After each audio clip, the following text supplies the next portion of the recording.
Hello everyone. So actually I forgot kasi pangalan ani na Tampol. So mag-ask ko sa iya later, char. Okay, so that time naguba akong phone. Actually wala siya as in naguba, dili siya mo on. I don't know what happened.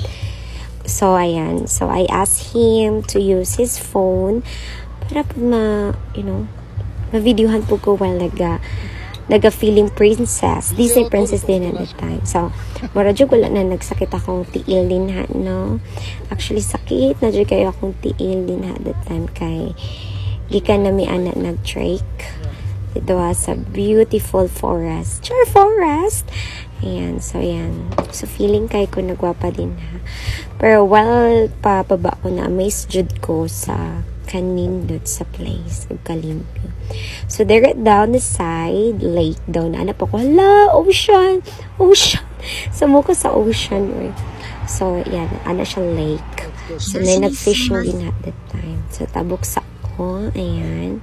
So nalipay ko din na part kay naon ang akong phone. Diba? Akong katawa abot sa tenga. Okay, bye! So, next time, mag-video sa ako. Feeling kay ko na din. I'm so excited!